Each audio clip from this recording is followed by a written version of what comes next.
Buenos días. Muchas gracias, congresista, muy amable por invitarme. Yo quisiera hacer un comentario de carácter general, lo más breve posible.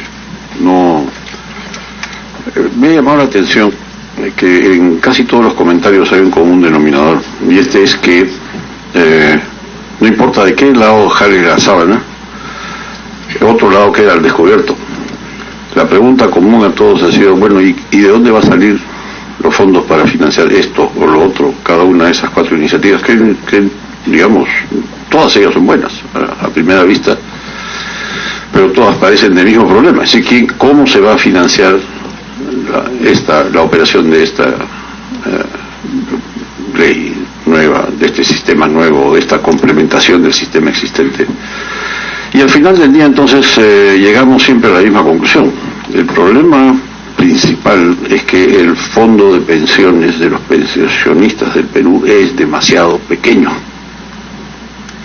Y siendo demasiado pequeño, no hay modo de que pueda pagar buenas pensiones a los jubilados.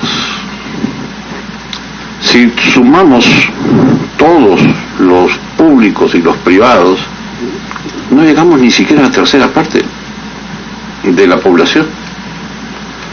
Más de 2/3 de los peruanos no tienen ninguna clase de seguro, ni están afiliados a una AFP, ni a la ONP, ni a ninguna forma de seguro previsional.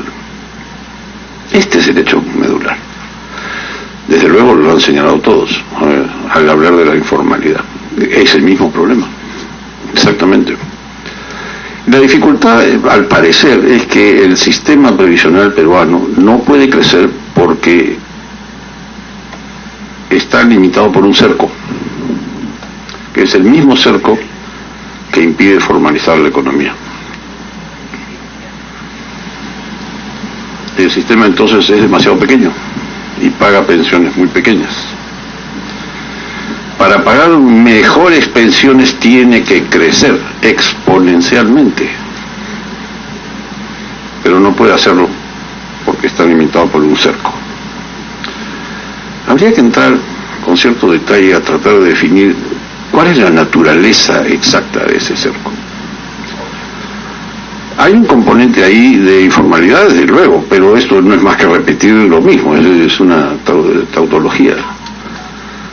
Hay un componente de desconfianza por parte de una gran cantidad, de una gran parte de la población respecto de aportar al sistema.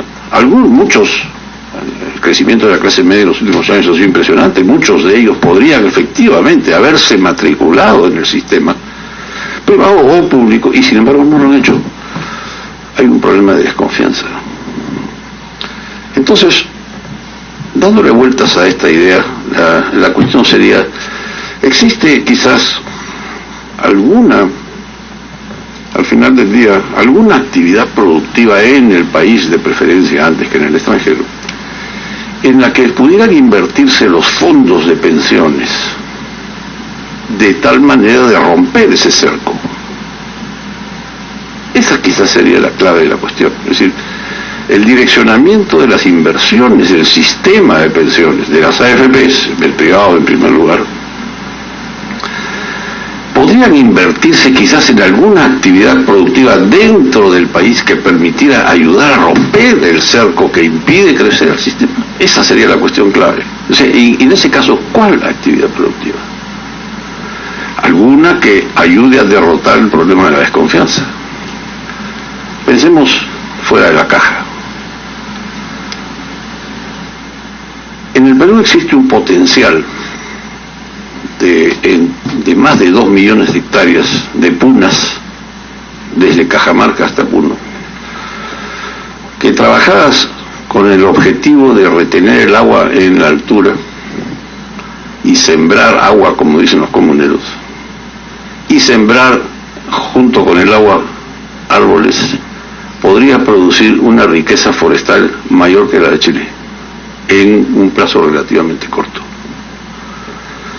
Estamos hablando de poner dentro de la cordillera de los Andes 10.000 millones de metros cúbicos de agua, que sería el resultado de trabajar 2 millones de hectáreas de punas. deforestación. Si el Perú tomara la decisión de, si las AFP pudieran tomar la decisión de invertir en bosque, en toda la zona de la sierra del Perú, por encima de los 3.500 metros, en 5 años, en 10 años, a lo sumo, tendríamos no solamente una inmensa cantidad de agua dentro de la cordillera, sino un bosque que permitiría una nueva industria maderera. Hemos hecho el cálculo con el modelo PREDICE que elaboró el exministro Jorge Barro Campodónico, y esto podría llevarnos con otras actividades complementarias, desde luego, a pensar en una duplicación del Producto Bruto del Perú al año 2030. Sería largo entrar ahora en el detalle de cómo es que esto es viable, pero ya, no hablemos del año 2030, hablemos del 2040, da lo mismo, no importa cuándo sea posible, el hecho es que la tendencia sea hacia eso. Entonces, ¿qué permitiría el bosque? El bosque permitiría, amigos, que los comuneros del Perú vieran crecer ante sus ojos los árboles que pagarán por la pensión de su vejez. Ese es el secreto. Si los comuneros vieran crecer ante sus ojos los árboles que pagarán por la pensión de su jubilación, de su vejez, entonces podría derrotarse la desconfianza que impide crecer al sistema. ¿Por qué, sin embargo, no sucede de manera natural? ¿Por qué las AFP no invierten en bosque? Muy sencillo, porque hay un obstáculo que derrotar, que es la médula del problema. La propiedad. La propiedad. La tierra tiene que ser objeto de propiedad comunal y privada, pero tiene que ser titulada. No está titulada. La propiedad de la tierra comunal no está titulada hasta el día de hoy. La corona española tituló a las comunidades hace 500 años. El Estado peruano, con los recursos modernos, es incapaz de titular la propiedad de la tierra. No, eso se tiene que poder derrotar. Yo creo que es un objetivo nacional titular la propiedad, y por supuesto no va a bastar con un papel que diga este es un título de propiedad. Son muchos otros requisitos. Son 16 exactamente, Hernando de Soto los he estudiado uno por uno, y podríamos entrar en este detalle, pero no es el lugar ni el momento. Pienso que si lográramos romper este cerco de desconfianza y lograr invertir en bosque en el Perú, los comuneros, repito, verían crecer ante sus ojos los árboles que pagarán por su pensión de vejez. Este no es un problema solo peruano, este es un problema del tercer mundo en general. Hay una frase precisamente de Hernando de Soto que me gustaría citar aquí, porque lleva mucho a pensar en este tema. De Soto escribió alguna vez lo siguiente: el problema fundamental del siglo XXI, en el mundo, no solo en el Perú, el problema fundamental del siglo XXI son, por un lado, en los países desarrollados, la existencia de papeles que son valores que no tienen bienes atrás. Todos hemos oído hablar del colapso de la burbuja global, todos sabemos a qué niveles ha llegado en el sistema financiero mundial la existencia de papeles que no tienen nada detrás, que no tienen bienes detrás. Bueno, muy bien. Ese problema es la imagen en un espejo, la imagen inversa del problema del resto del planeta, donde los bienes no tienen papeles. En el mundo desarrollado hay papeles que no tienen bienes detrás, y en el mundo por desarrollarse hay bienes que no tienen papeles, porque no hay propiedad. No vamos a poder derrotar el problema de la informalidad mientras no resolvamos el problema de la propiedad. No vamos a poder lograr romper el cerco que impide crecer al sistema previsional mientras no logremos resolver el problema de la propiedad. Y mientras no lo hagamos, seguiremos jalando la sábana de un lado para dejar el otro lado al descubierto. No quisiera entonces ahora entrar a detallar las propuestas, porque creo que en primer lugar hay que tener claro este punto. Muchas gracias. Muchas gracias, don Jorge. Si me permite, vamos a apagar las... Así, claro. Gracias, le agradezco. Yo no sé si Camilo quiere hacer algunas precisiones. A ver, Camilo Pacheco. De los proyectos un poco presentarles para el efecto de debate, ¿no? Todos estos proyectos efectivamente tienen un impacto fiscal, ¿no? Y seguramente que el Ejecutivo va a tener que asumirlos, ¿no? La idea es darle, digamos, viabilidad en el caso, por ejemplo, de la AFP estatal, ¿no? Darles, destrabar, o sea, abrir el candado, como se dice. En el caso seguro de la actividad también se presenta la declaratoria, ¿no? Todos los cálculos, las modalidades son efectivamente iniciativa ejecutiva, ¿no? Porque requieren precisiones muy puntuales, ¿no? Solamente hay que agregar eso. Gracias. Yo quiero hacer una primera reflexión sobre la mecánica que se tendrá que seguir a nivel del Parlamento sobre estas propuestas. Creo que en las últimas semanas ha quedado como al descubierto la necesidad de hacer una revisión un poco más profunda del sistema previsional en el Perú, y hemos expresado que estas iniciativas que estamos trabajando desde mi despacho, desde mi bancada, no es, digamos, un tema monopólico de nuestro grupo, sino que ya hay otros grupos que están también avanzando en este tema. Creo que una de las cosas que se debería hacer en ese sentido, para evitar de que estas propuestas lleguen como una suerte de una secuencia de pequeños parches al sistema, vamos a proponer que en la Comisión de Economía se forme un grupo de trabajo, como se hizo en algún momento en Constitución con el tema electoral, que recoja todas las propuestas que puedan haber, la de las distintas bancadas, y finalmente se dictamine una sola propuesta en línea con la preocupación que nos expresaba Juan Carlos Odar y Jorge Morelli, por el lado de que al final haya un solo sentido económico y una sola propuesta que tenga una mirada más integral. Nosotros desde esa perspectiva animamos varios de estos aspectos, pero estoy seguro que estas propuestas tendrán que ser ponderadas y enriquecidas o complementadas, o las nuestras complementando a las otras que puedan existir, pero coincido completamente con que tiene que haber una sola propuesta. Coincido en que lo peor que podría ocurrir es que generemos un debate de uno por uno en este proceso y que alguna se apruebe y que las demás, ¿no es cierto?, se queden en el camino, y creo que eso sí sería perjudicial. Eso por el lado procedimental.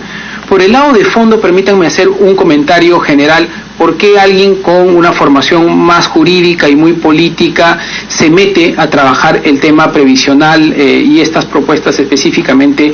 Y permítanme hacer en ese sentido un enfoque muy político. Miren, yo estoy absolutamente convencido que el modelo democrático en el Perú se va a legitimar en la medida que la ciudadanía vea que el Estado y el modelo político y económico retribuye, los incluye económicamente a sus ciudadanos. En la medida que la gente en buena cuenta siente que su trabajo y la generación de la riqueza que cada ciudadano contribuye con el país reditúa a su vez para la propia generación de riqueza y la capitalización individual de cada ciudadano, creo que el modelo democrático y el modelo económico se fortalece, se legitima en cada ciudadano.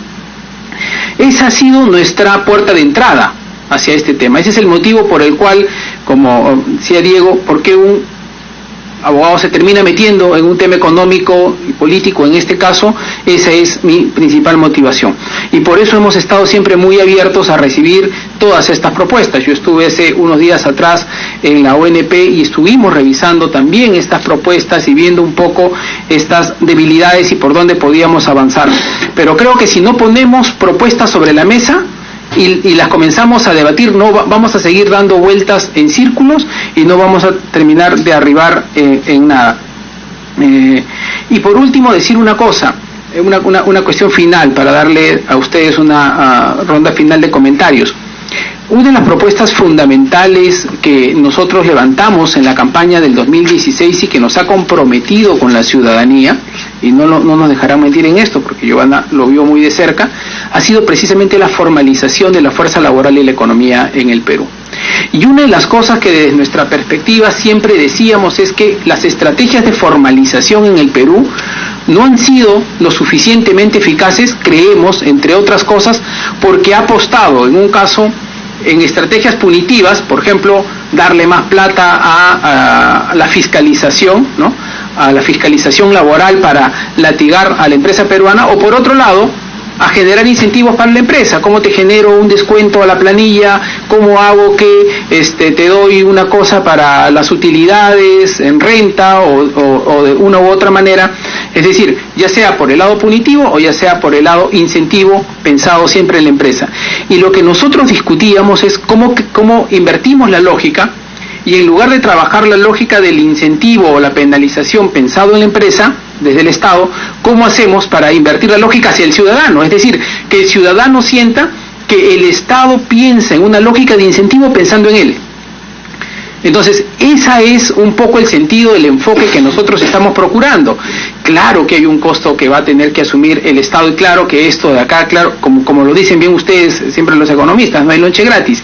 Sabemos que eso es así, pero también creemos que ese costo puede tener un reditual largamente positivo si es que lo hacemos de una manera correcta, ajustando las clavijas sin que esto signifique un desborde fiscal, pero que signifique básicamente una inversión. Si somos exitosos y acertamos en la propuesta, la formalización es nuestra gran esperanza, porque la formalización va a terminar significando mayores ingresos para el propio erario nacional. Así es que esa es un poco la lógica política, legal y probablemente en cierta medida filosófica que fundamenta nuestra propuesta. El sentido de la propuesta ya en el ámbito técnico y económico se terminará de definir, y esperamos que esta comisión que nos proponemos alentar que se forme aquí en el Parlamento termine de hacer los ajustes y termine de madurar la propuesta. Con eso yo les agradezco, pero quiero sí escuchar los comentarios finales para poder sobre todo comentar probablemente muchas de las propias preocupaciones que entre ustedes se han preocupado ya, agradeciéndoles solo la brevedad del caso en el tiempo que estimen pertinentes, pero de la manera breve. En el mismo sentido, Giovanna Preale. Muchas gracias, congresista. Creo que usted ha resumido bastante bien el objetivo que los que tenemos aquí en la mesa estamos buscando. Evidentemente, yo también como economista tengo una preocupación por el costo fiscal, pero siempre lo hemos conversado y lo he discutido con muchos colegas economistas. Estamos hablando del dinero de los trabajadores afiliados y el bienestar individual es la base del bienestar como país, ¿no? Entonces yo creo que ahí el Estado tiene un rol que jugar, que por lo menos en el caso de las pensiones lo ha venido jugando de una manera, yo creo que todavía lateral. Hace falta un Estado mucho más comprometido, porque finalmente la calidad de vida de las personas que tengan más de 60 años en los próximos 20 años va a ser la que defina la calidad de vida de nuestro país, ¿no? Porque va a ser probablemente un 15 o un 20% de la población. Yo quiero hacer un comentario muy breve en relación a un tema que a mí me preocupa, ¿no? Para que el proyecto de reforma o la reforma integral que se plantee funcione, tenemos que tener presente lo que ya hemos discutido en alguna oportunidad, que es la importancia de las instituciones, ¿no? Ahí en algún momento ya hemos conversado con algunos de ustedes sobre dos libros que son sumamente oportunos para el tema, que es el de Douglas North, ¿no?, y el de Acemoglu y Robinson, que te hablan de la importancia y la relevancia de la institucionalidad para que esas propuestas de reforma caminen. Y yo solamente voy a hacer dos comentarios de por qué la institucionalidad en materia de pensiones no funciona, y yo lo he descubierto como presidente.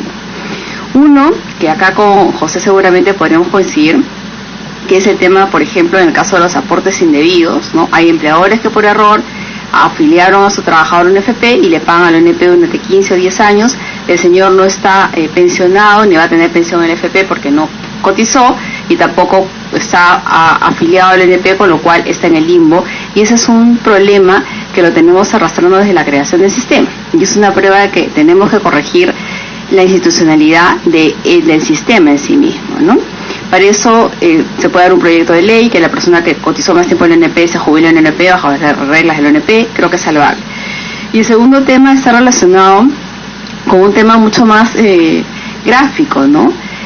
tenemos una norma que es la REPRO, no el REPRO, que lo que te hace es recuperar el aporte previsional de los trabajadores cuyo dinero se les retuvo y nunca se aportó a su cuenta de capitalización individual. Y estamos hablando de miles de trabajadores a nivel nacional, porque el gobierno regional y local no cumplió con realizar la aportación. Y ese es un tema que se podría cerrar si es que hoy día, a través del CIAF, del Ministerio de Economía y Finanzas, con una planilla única, ese dinero no se trasladase al gobierno regional, sino directamente a la cuenta de capitalización individual en FP, al ONP o de salud. Y nos habla nuevamente del tema de la institucionalidad.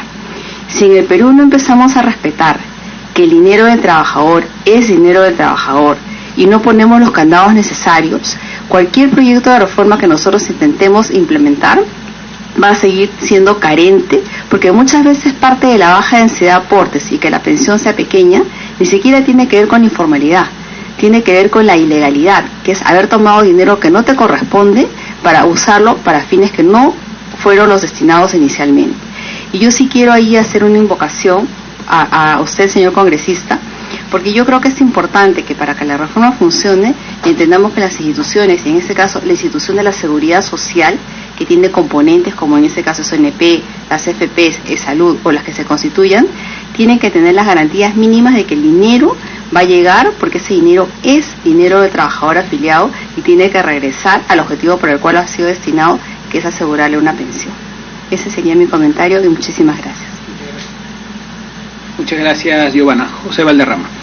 Tenía 4 puntos, pero voy a añadir uno más rápidamente, en virtud de lo que comentó Giovanna.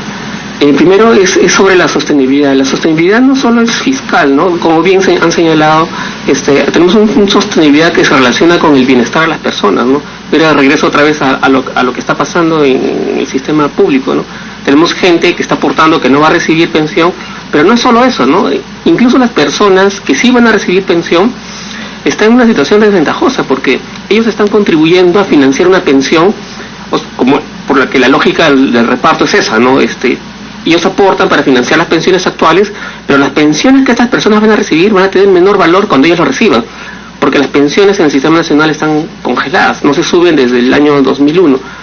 Por lo tanto, el contrato social que existe entre jóvenes y mayores está fragmentado, ¿no? Y las personas realmente ni siquiera lo saben, ¿no? Entonces hay otro problema ahí de injusticia que tiene que ser solucionado, ¿no? El segundo punto, creo que cualquier reforma es una oportunidad para considerar reformas paramétricas, ¿no? Me refiero a la tasa de aporte, por ejemplo, ¿no? 10% de aporte en este momento, creo que cualquier persona que haga el cálculo y considere la expectativa de pensión que pueda tener con ese salario, con ese aporte, teniendo en cuenta inclusive la expectativa de vida está creciendo en el tiempo, debería ser revisada, ¿no? Y hay muchos países en que la tasa de aporte es superior al 10%, a no seguir muy lejos, eso ya se está discutiendo en Chile, y no es raro tener una tasa de aporte de 15% o 20%, ¿no? En otros países.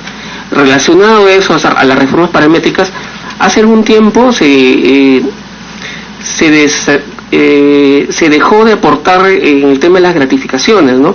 Ahí hay una ganancia tremenda, ¿no? O sea, no es políticamente costoso comparado con subir el aporte de 10%, regresar a que las personas aporten sobre las gratificaciones. Estamos hablando de que automáticamente crecerían de 12 aportes anuales a 2 puntos más, 14 aportes mensuales, ¿no? El tercer punto tiene que ver con lo que mencionó Juan Carlos, cuando se refirió al seguro de longevidad. Efectivamente hay un riesgo de que sea regresivo, porque efectivamente, como señaló Juan Carlos, la evidencia internacional es contundente en señalar que lamentablemente las personas de menos ingresos viven menos. Eso ya es casi un hecho estilizado. De hecho, acá con estimaciones, con los datos que tenemos en el sistema nacional, también se evidencia eso, a pesar de que es una distribución chata, pero probablemente también esté pasando aquí, ¿no? Entonces hay un problema de regresividad también en el financiamiento, porque otra vez los de menores ingresos probablemente no aspiren a llegar a ese beneficio, ¿no? Pero sí van a contribuir directo o indirectamente a financiarlo, ¿no? El cuarto punto es en cuanto a la información de aportes. La ONP en este momento tiene información desde julio de 99.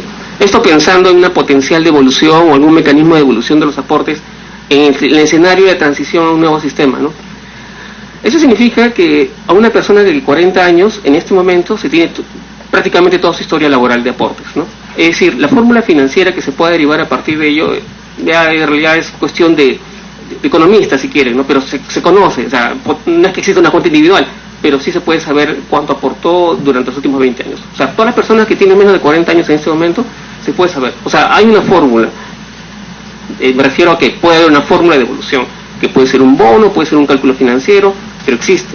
El problema es para las personas que tienen más de 40 años, ¿no? Es decir, no tengo información antes de julio del 99, por lo cual se tendría que establecer algún otro mecanismo que probablemente involucre hacer lo que se viene haciendo ahora, ¿no? Que es tratar de revisar su historia laboral utilizando otros medios, ¿no? Como la visita a campo, ¿no? Y en el último punto, sobre los aportes indebidos, entiendo de que ya hay iniciativas bastante avanzadas para activar mecanismos para esto, ¿no? O sea, sí, y estoy muy de acuerdo en el tema de las instituciones, eso es algo que no debería pasar. A mí me parece, cuando me enteré del problema hace 5 años, cuando entré a trabajar en la ONP, me pareció increíble que esté pasando eso, ¿no? Que entre instituciones no se pueda establecer algo tan simple como un mecanismo de cruce de base de datos que impidan, por ejemplo, que una persona, si está afiliada al sistema privado de pensiones, evitar que haga un aporte al sistema nacional de pensiones. Eso computacionalmente, informáticamente, no me parece complicado, realmente. Es conectar dos bases de datos, básicamente. Pero, si bien es cierto, eso ha pasado, sigue pasando, ¿no? Es un error que se tiene que remediar. Y otra vez, entiendo que ya hay propuestas bastante avanzadas en las que intentan acabar el stock de problemas y también el flujo, ¿no? Porque siguen habiendo aportes indebidos. Sí, esos son los 5 puntos. Gracias. Muchas gracias, señor Valderrama. Diego Macera. Gracias, congresista. Muy brevemente, cuando hablamos de que hay un costo fiscal, eso es inevitable, ¿no? Son 3 o 4 de las iniciativas lo tienen, pero también hay que balancearlo con el costo de no hacer, ¿no? O sea, hay un costo de hacer y hay un costo de no hacer, ¿no? Hay un costo del status quo, que hoy lo vemos reflejado de manera directa en las transferencias a la ONP para completar y en pensión 65, pero en el largo plazo esto podría ser bastante mayor, ¿no? Entonces, ese es un punto creo que también hay que considerar. Por otro lado, creo que es muy buena la iniciativa de tener un proyecto de ley, eventualmente de dictamen consensuado. Eso creo que es urgente para no estar debatiendo proyectos aislados, ¿no? Que entiendo que ya están dando la vuelta. Y esto creo que además ayudaría a tener un debate pausado y técnico, ¿no? O sea, si bien este es un tema importante que tenemos que llevar a cabo sí o sí en los siguientes años, tampoco hay un apuro excepcional por sacarlo, digamos, este año, ¿no? O el próximo año siquiera. Esta es una reforma grande, es una reforma ambiciosa, y mientras más aportes se pueda recibir, más se pueda debatir, más se pueda dar la vuelta, sobre todo pensando que es un tema de largo plazo, tanto mejor, ¿no?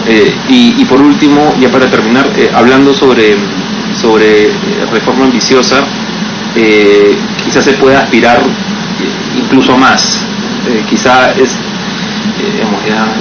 jalando la pita un poco, pero quizá este pueda ser el inicio de una reforma integral, no solamente del sistema de pensiones, sino del sistema de protección social, ¿no? ¿No? Quizá esto podamos enmarcarlo dentro de una reforma un poco más grande, para lo cual necesitamos más consenso y más pausa, pero de repensar un poco cómo estamos haciendo los aportes a salud, de repensar un poco cuáles son estas cargas que le estamos poniendo a la formalidad y por lo cual no está caminando el combate a la informalidad, qué cosas estamos entendiendo por informalidad y de repente replantearnos incluso el concepto mismo de informalidad. Yo creo que aquí se empieza a jalar la madeja de de varios puntos que son neurálgicos para el bienestar de la población, para lo que entendemos como formalidad, informalidad, y yo creo empezar a desatar estos sistemas básicos de salud y pensiones por ahora de la condición de trabajador formal dependiente. ¿no? La condición de trabajador formal dependiente que tiene hoy día pues el 20% de la población y a la cual locamente hemos atado conceptos tan básicos como salud y pensiones. De repente te puede empezar esto puede ser el inicio de una reforma tanto más ambiciosa, y si pudiese salir durante antes del 2021, sería maravilloso. Muchas gracias, Diego Mateo. Juan Carlos Tobar. Gracias. Y yo diría básicamente dos cosas. La primera es, efectivamente, como partimos del hecho de que una reforma del sistema de pensiones tiene que pensar en aumentar la cobertura, ¿no? Que cada vez más personas accedan a tener una pensión y además que esas pensiones sean suficientes, que cada vez sean más altas. Eso de repente pasa por promover esquemas de ahorro voluntario, ¿no? Es decir, vemos la experiencia que está teniendo México, por ejemplo, ¿no? Aportes voluntarios que complementan lo que uno hace a las AFORES, ¿no? La Asociación Mexicana. Y entonces, pareciera que está funcionando, pareciera que está creciendo, y uno pensaría de repente por ahí algún tipo de esquema que promueva el ahorro voluntario, con descuento, por ejemplo, del impuesto a la renta, aumenta el tramo exonerado de impuestos, ¿no? Lo cual funcionaría sobre todo para personas que están en la parte más alta de distribución de ingresos, sobre todo, que son las que tienen capacidad de ahorro, pero adicionalmente eso ayudaría también de manera indirecta a los que están en la parte más baja, es decir, eso ayudaría a generar mejor pensión para esas personas de mayor ingreso, y cuando esas personas de mayor ingreso lleguen a jubilarse, de repente ya no van a necesitar acceder a ese esquema, por ejemplo, que viene por el lado del IGB. Entonces eso podría estar gatillando la posibilidad de que si una persona, al igual que en el caso que decíamos del capital semilla, si ya accede a una pensión lo suficientemente alta, por discutir cuánto es lo suficientemente alta, entonces ya no accede a ese esquema, lo cual genera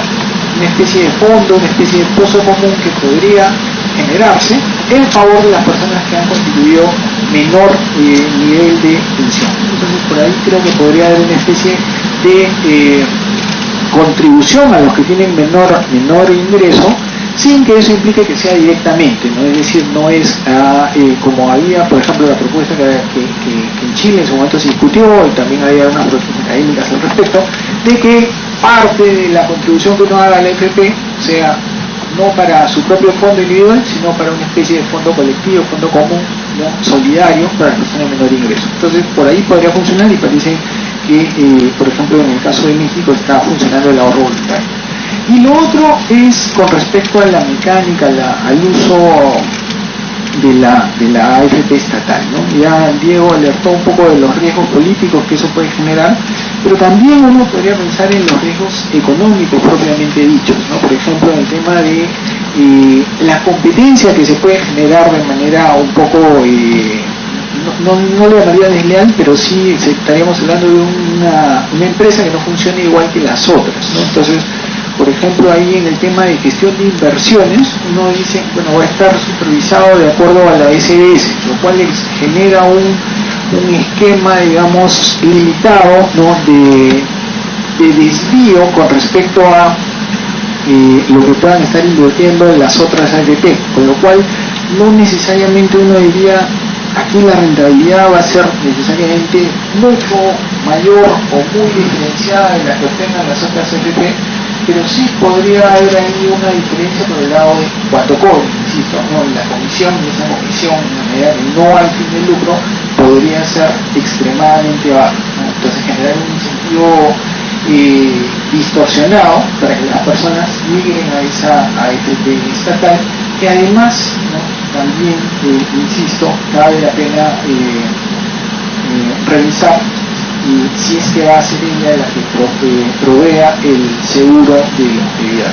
Entonces, eso en principio cabría caer solamente en las aseguradoras, tal como existen ahora, ¿no? O crear una aseguradora pública, no sé si sea el caso, ¿no?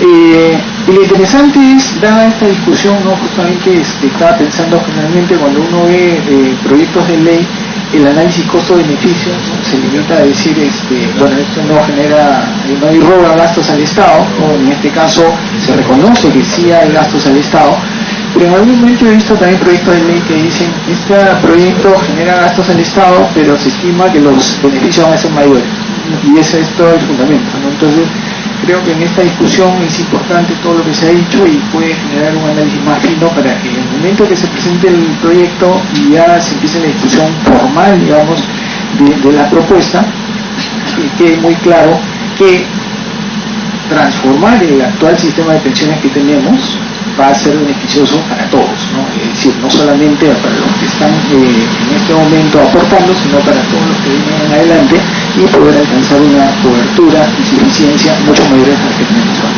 Gracias. Muchas gracias, Juan Carlos. Jorge Moreno. Sí, quisiera brevemente volver un momento a la idea que antes exponía respecto del tema de los papeles sin bienes y los bienes sin papeles.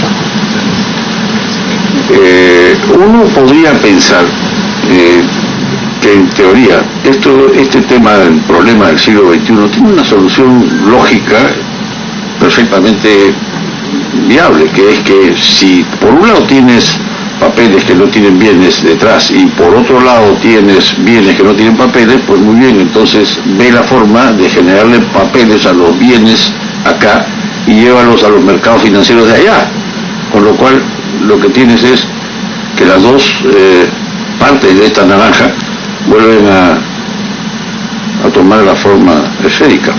Eso sería la solución lógica, pero claro, ¿cómo se hace eso? Es un problema que me lo he preguntado miles de veces, y esta mañana, sin embargo, venía en el taxi mirando las noticias últimas y me encuentro con algo que es verdaderamente sorprendente. Eso está ocurriendo.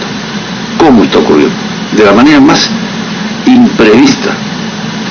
Resulta que, como ustedes seguramente conocen, cada vez es más sabido, China ha lanzado una iniciativa al mundo llamada la Ruta de la Seda, del Belt and Road, es la construcción de una red de infraestructuras alrededor del globo, usando el nombre de la vieja Ruta de la Seda que traía pues el comercio de China a Europa en la época de Marco Polo, o antes, mucho antes.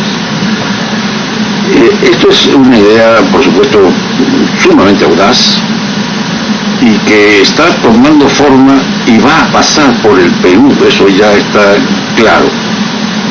¿Por qué? Porque China ha entendido claramente que si quiere volver del Atlántico al Pacífico tiene que pasar por Centroamérica y por el Perú, no hay otro camino posible. Todo esto va a rematar en una inversión gigantesca del puerto de Chancay, 3.000 millones de dólares, ya firmado. Esto ayer, hoy, en Pekín, donde se está llevando a cabo el llamado Foro de la Ruta de la Seda, el segundo. 37 presidentes, 150 países y organismos están ahí sentados, firmando documentos. Pero la información que decía la prensa esta mañana y que venía yo leyendo el periódico es todavía más sorprendente. Resulta ser que esto, por supuesto, no es del agrado de Estados Unidos y de otras potencias europeas que ven con mucha alarma esta creciente presencia geopolítica china alrededor del planeta. Y consecuentemente se ha suscitado una gran preocupación y una gran alarma en torno a la cuestión siguiente. China construirá la infraestructura, pero le va a prestar el dinero a cada país para que la haga. ¿Cómo va a pagar ese préstamo? Entonces las advertencias del propio secretario de Estado norteamericano en Lima hace pocos días y en otros países es esta: no se dejen embaucar por el engaño de los préstamos chinos, no van a poder ustedes pagar. Entonces hay una gran discusión y el foro en Pekín ayer se ha abierto precisamente con esta discusión. Elementos nuevos en este tema, dos. Primero, Christine Lagarde del Fondo Monetario ha hecho públicamente una declaración en el sentido de que el Fondo Monetario apoya la construcción de la Ruta de la Seda. Yo tengo que pensar que sabe lo que está diciendo. El Fondo Monetario no puede salir públicamente a apoyar la construcción de la Ruta de la Seda, a menos que suponga que el esquema financiero que respalda la construcción de la Ruta de la Seda es sano, sólido. Y además ha dicho que la economía china ha tomado políticas económicas prudentes. Para que el Fondo Monetario diga esto, hay que pensar con claridad este asunto. El Perú tiene que pensarlo con claridad. Otro elemento que es el que leí esta mañana. Resulta, para mi sorpresa, que varios países, entre ellos, en primer lugar, el Reino Unido, que tiene un acercamiento cada vez más grande con China, tienen fondos de pensiones que están invirtiendo masivamente ahora en la ruta de la seda. Pensemos un momento esto. Los fondos de pensiones ingleses están invirtiendo en la ruta de la seda, en la infraestructura mundial de la ruta de la seda. Entonces, ¿por qué nuestros fondos de pensiones no? ¿Por qué tenemos fondos de pensiones canadienses en el Perú que invierten en carreteras, pero no en otras cosas? Y volvemos entonces al tema de la cuestión de la propiedad de la tierra, ¿no? Entonces, este es el esfuerzo que tenemos que hacer, lograr que los fondos de pensiones masivos del mundo inviertan en el Perú, en infraestructura, dentro y fuera del esquema chino de la ruta de la seda. Si no hacemos esto, no tendremos un lugar en el siglo XXI. Gracias. Muchas gracias, Alberto Moreno. Señores, queridos amigos, les agradecemos infinitamente su presencia. Hemos tomado nota bastante detallada de cada uno de sus aportes. Como les dijimos al inicio de esta sesión, en realidad nosotros hemos elaborado estos proyectos que técnicamente están en la condición de anteproyectos. Sin embargo, con los apuntes haremos seguro algunos ajustes adicionales a cargo del equipo técnico. Nos comprometemos también a enviarles a sus despachos o sus correos electrónicos dichos anteproyectos con el ánimo de cuanto más aportes y ajustes podamos hacer, con el mayor gusto, ¿no? Los comentarios e incluso las críticas constructivas que nos han hecho, la verdad es lo que esperábamos poder obtener de la sinceridad técnica de cada uno de ustedes. Les agradecemos muy sentidamente y les pedimos si nos pueden regalar una fotografía para los efectos del registro. Muchas gracias. Muy buenas tardes.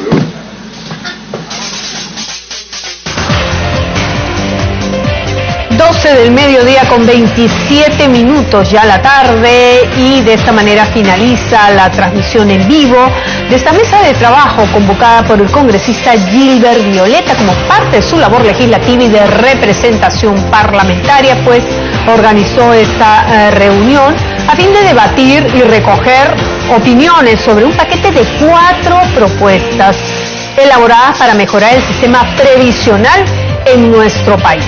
Han participado representantes de la ONP, AFP, del Instituto de Estudios Peruanos y de comentaristas, especialistas en la materia de diversos medios de comunicación.